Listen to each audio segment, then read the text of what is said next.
Hey, what's up you guys, and welcome back to my channel. I just got done with work for today and I wanted to make this video because it is regarding something that I've been asked multiple times, especially throughout the last few weeks, by passengers, family, friends, and just yesterday by a TSA agent when I checked in. And the question is it worth it? So if you're interested on what I have to say, just keep on watching. So the question, is it worth it? And I think it depends on your definition of something being worth it. Like, is it because you get to travel? Is it because you enjoy traveling and what's better than a company paying for your room? Is it worth it, like, you mean like pay? Is it worth it like flexibility? Is it worth it because you could call out sick? Like, it depends on your definition of is it worth it? Like, what's worth to you in that aspect, you know what I'm saying? This is just in my opinion. I feel like a lot of people just want to know, like, here for the money question, the money and the benefits. I feel like those are the two top. That's what I've been asked most about, you know, the money and the flight benefits. If you're referring to the money, I feel like you have to start somewhere, like every other job. And in first year pay, I mean, I was there. I think we actually make a little more now starting than we did before, but I was there. I was living with 3 of my roommates. I shared a 3-bedroom apartment and it wasn't bad. And I was able to do that with my paycheck and still go out and travel, and you know, so it's definitely doable. You just have to find a way to manage that. And if that seems bad, is you guys, so we top out at an amazing pay, okay? And there's different ways to make money. I know I was asked that, like, hey, can I afford it if I'm making X amount of money? I think it's worth leaving my job for it. And I think, again, it's like when you started the job that you have and that you're scared to leave, like, were you just put in that position, or did it take time to build up to get there? And so the same thing here. And the thing is that there's also multiple ways of making money. You can pick up, which is the most common one, is to pick up trips on your days off to go over your guarantee, to add to your line value, and that definitely guarantees you more money. A different way that you could do it is that you can do credit card applications. Like I showed you on my last vlog, credit card applications is a good way that a lot of people actually do make a lot of money doing that. And for every application that you submit that gets approved, it's $50. And then don't quote me, but I don't know the number, but I know once you hit to a certain point, your bonus goes up. So it'll be like $75 a credit card application, you know? You'd be surprised, like I've said, how much money you can make out of that. I mean, people that I've flown with have made like $2,000-$3,000 extra a month just doing those applications. So that's a great incentive that we get if you really want to do it. I even said I need to do better myself. I got called really early for this trip, so I did not have time to go get any applications, but I'm starting to try to do them on every trip if I can, because even if it's $200 a month, that's an extra $200 a month. And all I had to do was just have somebody fill out an application. And another way of doing it is becoming a speaker. You know, you get extra pay if you're a speaker. A speaker position to certain destinations gets you guaranteed traveling. Let's say you speak French, well, you will be flying to France, and just let alone being a speaker, but traveling internationally, I believe it's like an extra $2 that you get. I wouldn't know because I don't do international like that. You get like an extra $2 an hour. You could become a purser. You could get purser qualified, which means you are basically the lead of the international flights on your aircraft, and you are in charge of making sure that literally everything is running to the T. You're directing people, you're making sure you're at the end of your flight, your liquor counts are good, everything's good, everyone has all their stuff, you know, if there's special passengers, that you're taking care of them. So it's all really just you're in charge basically, and that is an extra $7 an hour. So again, it's seniority wise. So at 13 years, you top out and you get an additional $7 an hour. And let me give you this because I worked a trip to Lahui with a purser qualified person, and he gave me this example. He's purser qualified, he's topped out. If he did 5 Londons out of Phoenix, 5 Londons, which are worth 21 credits, which means, and they're 3-day trips, so 3 times 5, 15. If he worked 15 days each month for a whole year, he would be close to getting 100 grand. Like, you wouldn't think a flight attendant would be able to do that, but it's like goals right there, goals, like for sure.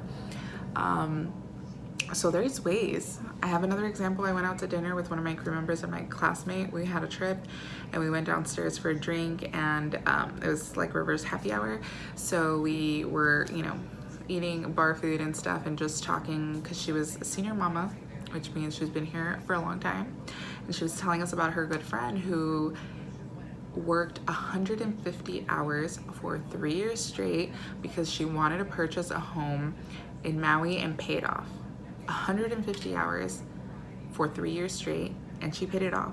Like, I know it seems like it may be far, but that's such an amazing thing. And to know that you could do it if you just really set your mind to it, and if you have that mentality of like, oh, well, that's what I want to do, well, then do it.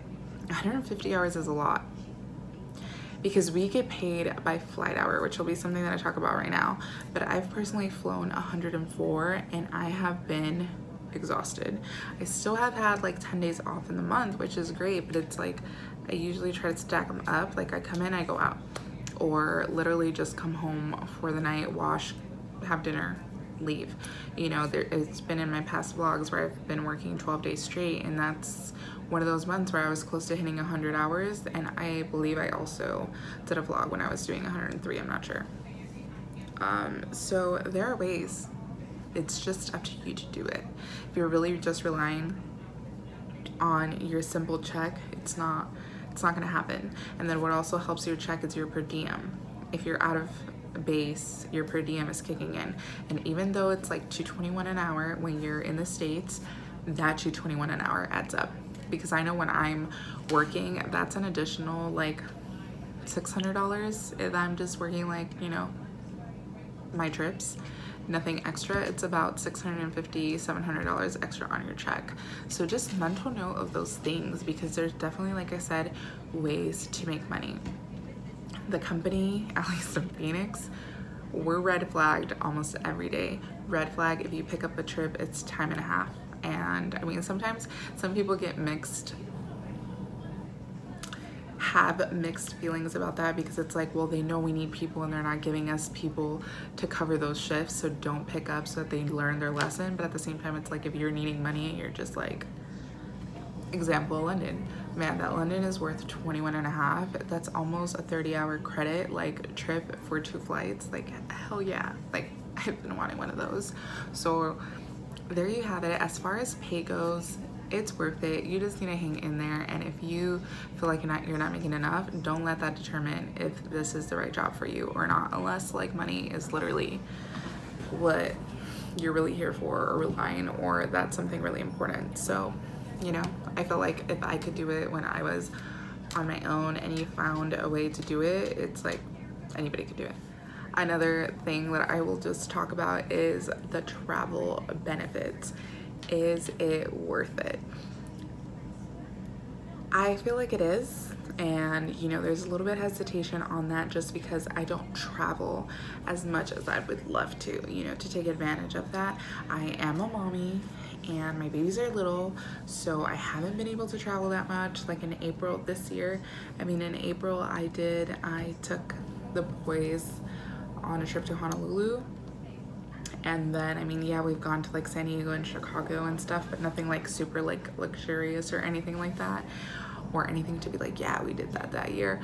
But I definitely want to start doing it just because I do want to experience that. And I mean, I've done some traveling on my own like prior to being a mom, but I do definitely want to show my kids the world, because there's so much more out there than just, you know, not to sound crazy here, but like more than just books and you know, there's a whole different world outside of where we live at. So I would definitely love to have them experience that. So when it comes to travel, yes, I think it's worth it.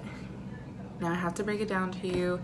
And we do, like, I hate when people say like, oh, well, you fly for free, like it's easy for you. And it's like, I understand that, but it's also super stressful, because if you're trying to go somewhere, or if you have like a wedding, which I've had, you know, situations with that, if you have just plans that you want to do or make, and if you want to really use your benefits, it sucks a little bit, because it mostly goes on if there's open seats. That's what it comes down to. If there's open seats, you will get on. If there's not, there's not. Today there could be 100 seats, and tomorrow it's like, what the hell, where did all these people come from? Because it's happened to me multiple times where it's like, oh yeah, it looks good, and then it's like, shit, like, oh, what are we gonna do? So it's very stressful, but if you don't care about that, like if you sitting at the airport for like 24 hours, which I've done, if you do not care about that, then it's totally worth it, because you don't pay. Like, at least in the States, you don't pay. And like, what I mean that I hate when people say is that you fly for free, it's like, no, I don't. I bust my ass most days. I bust my ass to have my job, to have that privilege, you know, because it's not right. It's like, it's, you know, it's a privilege given to me for working here, and it's definitely something that I want to use more. It's also, if you're flying international, you do get the benefit of, you do fly, you do have to pay, even though people are like, no, you don't. Yes, you do. Departure taxes are something that they can't control. You know, each country, each city has their departure taxes, like out of the United States. So that is something that you would pay. And it used to be payroll deducted, which I miss, because I would not have to worry about like, oh, I need to pay for this right now. It would just get deducted off my check, and to be honest, I would like not notice it. I think it's definitely worth it if you don't care, and if you're willing to wait and like just hang loose, and just because you don't know if you're gonna get on or not, or willing to have flexibility to like change your route if something else looks better. So I think it's worth it. I think it's definitely worth it, especially if you have best friends that want to go with you, or even if your husband or your boyfriend wants to go and you guys don't have other responsibilities, or you have more flexibility where you could just be like, oh, we're going to go tomorrow. Okay, let's go tomorrow. Then it's totally worth it. Stick to it. I promise you, like, you know, like I said, that's a goal for me, is just to try to do more traveling with my children, with my family, my husband. So definitely it's worth it. Final thing about it being worth it would have to be related with scheduling your schedule. Being on reserve freaking sucks, to be honest, just because like literally your life depends on this phone call, and there used to be a little more transparency before, so that kind of makes me like super stressed out, and I'm just like, oh my god, it's not like worth my sanity. However, clearly I'm still here. I started flying in 2011, and it's gonna be 2020, so I'm still here. I think it's very flexible if that's what you mean by worth it. Like, can I do other things? Can I have a second job? Can I travel on my off days? You definitely can. And again, if you're not here for the money, you're just here for the adventure of aspect of being a flight attendant, do it. And more so now with the system, I know it's a lot of a give and take. There's things that people like, and there's things that people don't like. And I have to say that if you like to travel and you want to take advantage of that, do it. Because with our schedule, or if you just want to stay at home with family, the only times that it's really critical, I would say, is during holidays, doing like, I would say more so holidays, because I feel like you're definitely always going to be working. But if you get assigned a trip right now, even being on reserve, put it on the trade board, which is our trip, our little system where you want to drop things or you hope somebody picks them up. Put them on there. If it's a good trip, it'll go, and then you're off for those days. Or if you really, really need it off, people will put money on it, and that's another way you can make money, is by picking up trips where they're offering money if you're off. And then it goes. if you get your schedule and you want to try to drop it on days that it's not critical, the system itself will drop it. I've only had one trip successfully drop for me since December. So, I mean, there's ways. Or if you want to trade with somebody, or again, you just want to put it on the trade board and somebody picks it up, you're good. You know, most of the times I usually have at least 5 days in a row where I'm off, and I've gotten to where I've been off for like 2 weeks in a row. And yeah, the rest of my month looks like a little back-to-back-ish, maybe 1 day off in between. But again, if you do it to yourself, I don't think it matters. So it's definitely worth it. What's not worth it is for you to be stressing out, because I know it's easier said than done because I stress out. But if you don't get the schedule you want and it doesn't work out, it's unfortunate. But you know, sometimes one bad month is not worth you wanting to leave. I would say that. For instance, for me, this month really sucked because I needed a wedding off at the end of the month. Sadly, I'm working and my goal was to try to time out, and unfortunately, like, I have not. Like, I was supposed to, technically, if I would have wanted to like really make sure that I'm there, I would have had to time out by the end of this trip with X amount of hours, and I don't have those hours. So my ass will be working next weekend, and it really sucks. And also, I did work for my son's 3rd birthday, but I was on call, and I was grateful that I was home, but it kind of sucked because I was next to be called since the morning. So if you guys only knew my husband, he knows how stressful it is to have me around when I'm on call. The stress is real. Like, it's a whole mood that just makes everything really bad. So that's the unfortunate part. But I also would want to talk about, is it worth it, like with having a family and stuff. But I also want to include my husband in that because this is my choice. This is a choice that I made prior to marrying him, and he understands that, and he totally supports me, which I appreciate. However, like I've mentioned before, like sometimes when I work too much, he's just like, you know, you're never home, we never get to hang out. So that is a downfall, but that's my opinion. So it's definitely totally different for it to be on the other side. And so I definitely want to bring him on my channel and like have him just talk about what it's like for him, and is it worth it, or what he thinks, what his thoughts are on it, and how he handles being married to a flight attendant. Because especially me, I'm not just a flight attendant, I'm a stressful ass flight attendant. I'm a flight attendant with hella anxiety. Like, yeah. So with that being said, I hope these 3 topics that I hit help you understand a little bit more of, is it worth it? In my opinion, yes, it is. It does come with ups and downs. So don't think that you're just gonna be like living your flight attendant dream, because you're not. Sometimes you are working long days and you time out. Hence me today.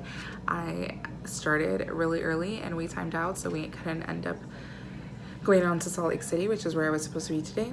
And it happens. Sometimes we work like 16 hours a day and we just gotta keep smiling, you know, away. So I hope you guys appreciate this talk through video.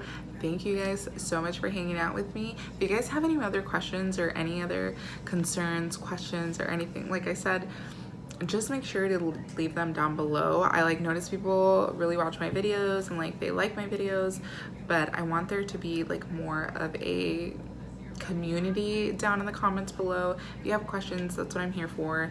If you have concerns, that's what I'm here for. Except if you have questions on like finding cheap tickets or, you know, where to get your bags at, I like can't help you because I have no idea how to help you or where to go. And yeah, so thank you guys so much for watching. Don't forget to give this video a thumbs up if you appreciate the information. Don't forget to subscribe before you leave, and turn on that little bell notification that's on the side of the subscribe button to be notified whenever I upload a new video. And I'll see you guys on my next one. Bye.